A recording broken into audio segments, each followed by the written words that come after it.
Hello friends, welcome to my channel. स्वागत है आपका मेरे चैनल पे। मैं हरप्री पटेल बात करूंगा आपसे इस वीडियो में शिक्षण कौशल के नए चैप्टर के संबंध में। और अगर आप मेरा चैनल पहली बार देख रहे हैं तो प्लीज़ चैनल को सब्सक्राइब करना मत भूलिएगा और बेल आइकन को भी दबाना मत भूलिएगा, जिससे कि आपको नई वीडियोज़ की नोटिफिकेशन समय से मिलती रहे।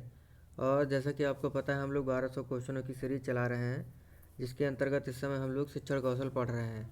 और अगर आपने पहले के पार्ट नहीं देखे हैं, मतलब जिसमें 467 क्वेश्चन कंप्लीट किए जा चुके हैं, तो अगर आपने उसको नहीं देखा तो आपको डिस्क्रिप्शन में पूरी प्लेलिस्ट का लिंक दे दिया जाएगा, आप उसे भी देख सकते हैं। तो शुरू करते हैं अपना चैप्टर। विद्या शब्द की उत्पत्ति हुई है, ये हुई है विद धातु से। अगला प्रश्न है, शिक्षा या शिक्षण शब्दों की उत्पत्ति हुई है, तो ये हुई है शिक्ष धातु से। अगला प्रश्न है, अज्ञान समस्त विपत्तियों का मूल कारण है, अज्ञानी रहने की अपेक्षा जन्म ना लेना ही अच्छा है, तो यह कथन है प्लेटो का। बहुत ही महत्वपूर्ण परिभाषा है ये।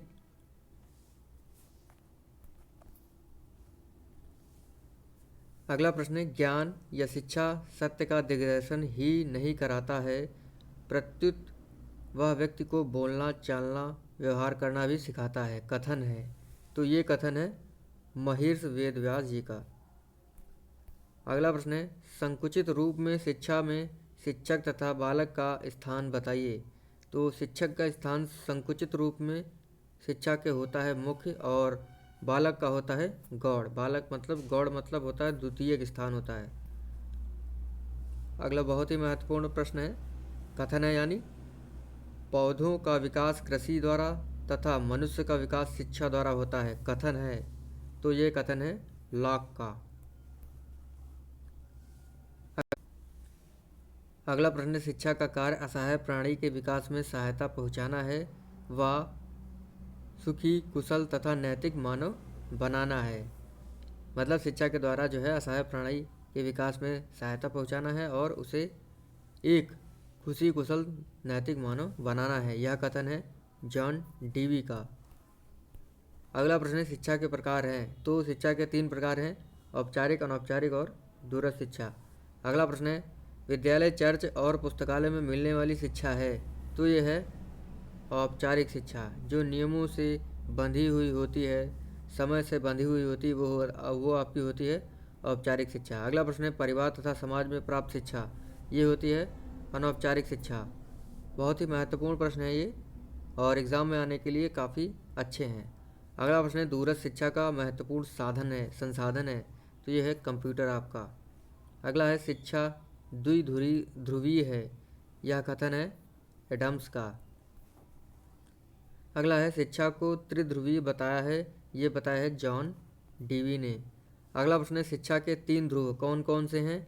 तो ये हैं शिक्षा, शिक्षक और शिक्षार्थी।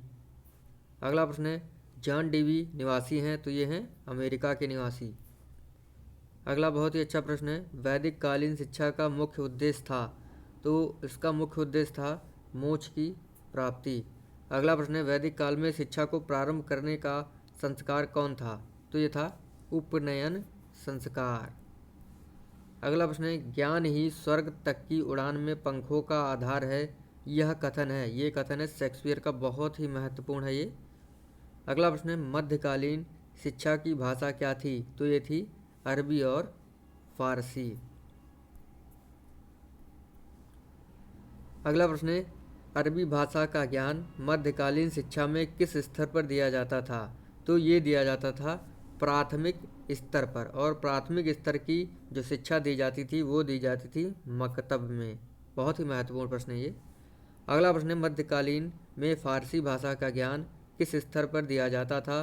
तो ये दिया जाता था उच्च स्तर पर, और उच्च स्तर की शिक्षा कहलाती थी, उच्च स्तर की शिक्षा दी जाती थी मदरसे में। अगला प्रश्न है, 1833 के अधिनियम में शिक्षा पर व्यय राशि कितनी कर दी गई। तो ये कर दी गई थी 10 लाख रुपए। पहले 1 लाख थी, 1833 अधिनियम के द्वारा जो है शिक्षा पर व्यय की राशि जो है 10 लाख कर दी गई थी। अगला प्रश्न है, इस्लाम धर्म में शिक्षा प्रारंभ के लिए संस्कार कौन था। तो ये था बिस्मिल्लाह संस्कार। और जब बालक 4 वर्ष 4 माह 4 दिन की आयु का हो जाता था, तब ये संस्कार होता था।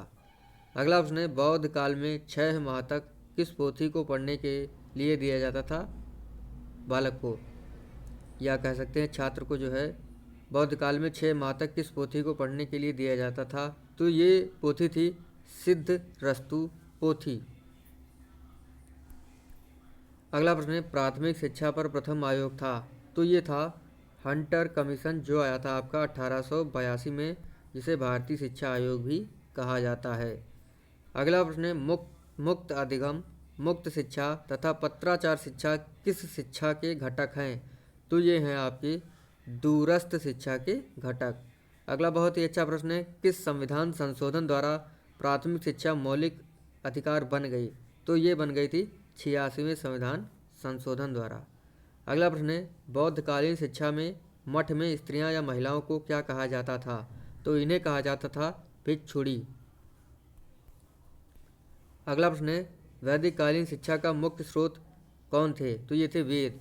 मतलब वैदिक काल में जो है जो शिक्षा दी जाती थी वो वेदों के माध्यम से दी जाती थी। और वैदिक काल में जो बालक होता था वो गौड़ होता था, मतलब गौड़ स्थान होता था शिक्षा में, और प्राथमिक स्थान होता था गुरु का। अगला प्रश्न हमारा, शिक्षा का मैग्ना कार्टा किसे कहा जाता है? तो ये कहा जाता है वुड डिस्पैच्ड, वुड घोषणा पत्र को जो है शिक्षा का मैग्ना कार्टा कहा जाता है, और ये आया था आपका 1854 में। अगला प्रश्न है, नवोदय विद्यालय किस योजना के तहत स्थापित किए गए? तो ये स्थापित किए गए थे 1992 राष्ट्रीय शिक्षा नीति, मतलब 1986 की राष्ट्रीय शिक्षा नीति संशोधित करके 1992 में जब बनी, जिसे प्रोग्राम ऑफ एक्शन भी कहा जाता है, के अंतर्गत जो है नवोदय विद्यालय स्थापित किए गए। अगला प्रश्न है, अनुच्छेद 21 के अनुसार किस आयु वर्ग के बच्चों को अनिवार्य एवं निःशुल्क शिक्षा का मौलिक अधिकार है? तो ये जो बालक होते हैं 6 से 14 वर्ष के, इनको जो है अनिवार्य एवं निःशुल्क शिक्षा का प्रावधान किया गया है अनुच्छेद 21 में, 21A में। अगला प्रश्न है, 1937 वर्धा शिक्षा सम्मेलन का मुख्य प्रावधान बताइए। तो ये है हमारा शिक्षा जो है वो 7 से 14 वर्ष के बच्चों के लिए अनिवार्य एवं निःशुल्क, ये वर्धा शिक्षा सम्मेलन का है, वर्धा शिक्षा योजना का मुख्य प्रावधान है, ये ध्यान रखिएगा आप लोग। अगला चैप्टर हमारा प्रारंभिक शिक्षा के नवीन प्रयास, तो इसको पढ़ लेते हैं, और बहुत ही अच्छा ये आपके लिए पाठ है। तो शुरू करते हैं। प्राथमिक शिक्षा के सार्वभौमिककरण की समस्या का निसंदेह निर्णायक महत्व है। कथन है, ये कथन है एस चक्रवर्ती का। अगला प्रश्न है, यह भाषा पाश्चात्य भाषाओं में सर्वोपरि है। जो इस भाषा को जानता है वह सुगमता से उस विशाल भंडार को प्राप्त कर लेता है जिसकी रचना विश्व के श्रेष्ठतम व्यक्तियों ने की है। किसने कहा है? तो ये कहा है मैकाले ने, और वो भाषा क्या थी? वो भाषा थी इंग्लिश। उसके विषय में जो है लॉर्ड मैकाले ने ये कथन दिया था। अगला प्रश्न है, बहुत से व्यक्तियों की अपेक्षा थोड़े से व्यक्तियों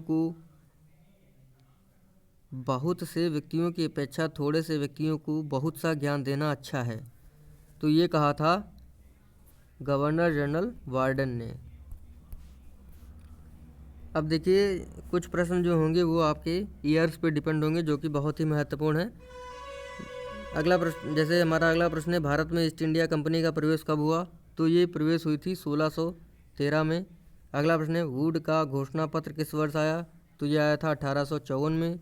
अगला बहुत ही अच्छा प्रश्न है, राष्ट्रीय शिक्षा आयोग का गठन कब हुआ? तो ये हुआ 1964 में, जिसे कोठारी आयोग भी कहा जाता है। अगला प्रश्न है, प्रोफेसर यशपाल समिति का गठन भारत सरकार द्वारा किया गया। तो ये हुई थी 1992 में। अगला प्रश्न है, उत्तर प्रदेश में जिला प्राथमिक शिक्षा कार्यक्रम प्रारंभ हुआ। तो ये प्रारंभ हुआ था 1997-98 में। अगला प्रश्न है, उत्तर प्रदेश में स्कूल चलो अभियान कब प्रारंभ हुआ? तो ये प्रारंभ हुआ था 2004 में। अगला प्रश्न है, उत्तर प्रदेश में मिड डे मील योजना का शुभारंभ कब हुआ? तो ये प्रारंभ हुआ था 1995-96 में। अगला प्रश्न है, बम्बई, कलकत्ता, मद्रास में विश्वविद्यालय की स्थापना कब हुई? तो ये हुई थी 1857 में। अगला प्रश्न है, ब्रिटिश सरकार ने भारत में कंपनी का शासन कब समाप्त कर दिया? तो ये समाप्त कर दिया था 1858 में, जो है समाप्त हो गया था 1857 की क्रांति के बाद जो है ब्रिटिश सरकार ने कंपनी का शासन भारत में समाप्त कर दिया 1858 में। अगला प्रश्न है हंटर आयोग का गठन कब हुआ? तो ये हुआ था 3 फरवरी 1882 को, जिसे भारतीय शिक्षा आयोग भी कहा जाता है। अगला प्रश्न है लॉर्ड मैकाले भारत में कब भेजा गया? तो ये भेजा गया था 1834 में। अगला प्रश्न है लॉर्ड कर्जन ने प्रथम भारतीय विश्वविद्यालय आयोग नियुक्त किया? तो ये किया था 27 जनवरी 1902 को। अगला प्रश्न है लॉर्ड कर्जन भारत का गवर्नर कब नियुक्त हुआ? तो ये बना था 1899 में। अगला प्रश्न है भारतीय विश्वविद्यालय अधिनियम पास किया गया? तो ये पास किया गया था 21 मार्च 1904 को। अगला प्रश्न है कोठारी आयोग की नियुक्ति हुई? तो ये हुई थी 14 जुलाई 1964 को। अगला प्रश्न है स्वतंत्र भारत में प्रथम राष्ट्रीय शिक्षा नीति घोषित की गई? तो ये घोषित की गई थी 1968 में। और भारत में 1968 के बाद राष्ट्रीय शिक्षा नीति घोषित की गई? तो ये घोषित की गई थी 1986 में। अगला प्रश्न राष्ट्रीय शिक्षा आयोग का गठन कब हुआ? तो ये हुआ था 14 जुलाई 1964 को। अगला प्रश्न है सन 1992 में किस राष्ट्रीय शिक्षा नीति का संशोधन किया गया और संशोधित रूप प्रस्तुत किया गया? तो ये थी आपकी राष्ट्रीय शिक्षा नीति 1986। अगला प्रश्न है राष्ट्रीय शिक्षा नीति 1986 तैयार करने की घोषणा की गई?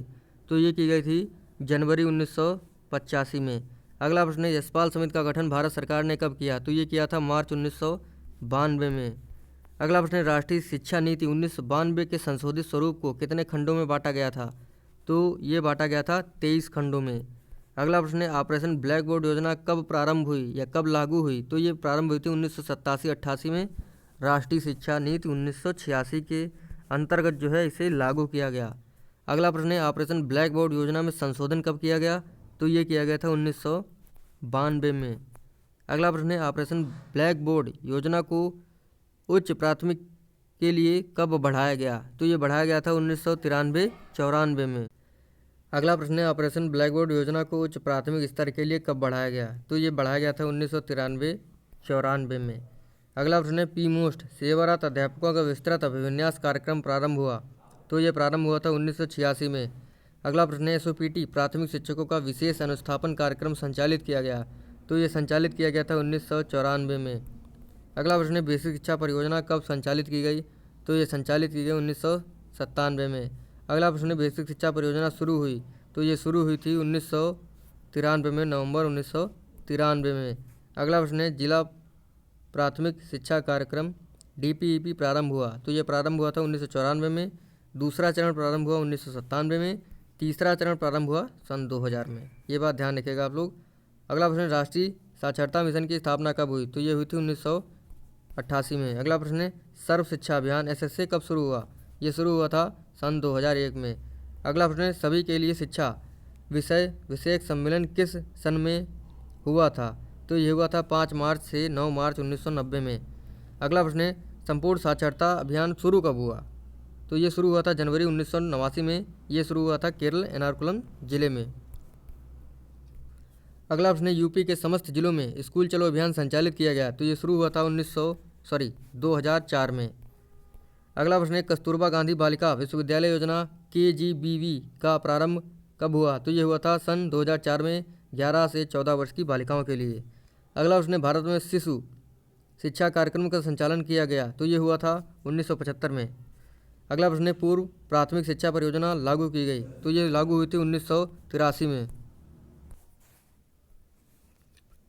अगला प्रश्न है राष्ट्रीय बाल श्रम परियोजना संचालित की गई? तो ये संचालित हुई थी 1988 में। अगला प्रश्न है विद्यालयों में मध्याह्न भोजन योजना कब से लागू हुई? तो ये लागू हुई थी 15 अगस्त 1995 में। अगला प्रश्न है पोषाहार वितरण योजना के तहत बच्चों को पका हुआ भोजन कब प्रारंभ हुआ देना? ये प्रारंभ हुआ था 1 सितंबर 2004 को। अगला प्रश्न है पका हुआ भोजन योजना उच्च प्राथमिक स्तर पर कब प्रारंभ हुई? तो ये प्रारंभ हुई थी अप्रैल 2007 में। अगला प्रश्न है बेसिक शिक्षा परियोजना का प्रथम चरण कब प्रारंभ हुआ? तो प्रारंभ हुआ था 1993 में। दूसरा चरण प्रारंभ हुआ था 1997 में। अगला प्रश्न है भारत का संविधान कब लागू हुआ? तो लागू हुआ था 26 जनवरी 1950 को। अंगीकृत हुआ था 26 नवंबर 1949 को। अगला प्रश्न है 6 से 14 वर्ष के बालकों का शिक्षा अधिकार अधिनियम कब लागू हुआ? तो ये लागू हुआ था 1909 में। अगला प्रश्न है संयुक्त राष्ट्र महासभा में बाल अधिकारों की घोषणा कब की गई? तो ये हुई थी 20 नवंबर 1989 को। अगला प्रश्न है पी मोस्ट का पूरा नाम programme of mass orientation for school teachers, ये है इसका पूरा नाम। एसओपीटी का पूरा नाम है special orientation for primary teacher. अगला है डीपीईपी, इसका पूरा नाम है डिस्ट्रिक्ट प्राइमरी एजुकेशन प्रोग्राम। अगला है एनपीईजीईएल, इसका पूरा नाम है national programme of education for girls at elementary level. अगला प्रश्न है ईसीई का पूरा नाम है early child care and education.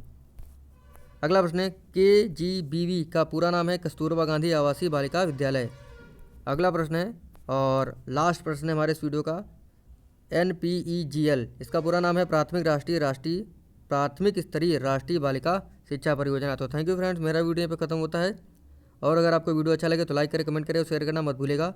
और अगर आप वीडियो से पहले पीडीएफ लेना चाहते हैं तो आप ले सकते हैं मेरे व्हाट्सएप नंबर पर मैसेज करके। मेरा व्हाट्सएप नंबर है 7849880187। आपको पेड करके जो है सभी विषयों की पीडीएफ मिल जाएंगी।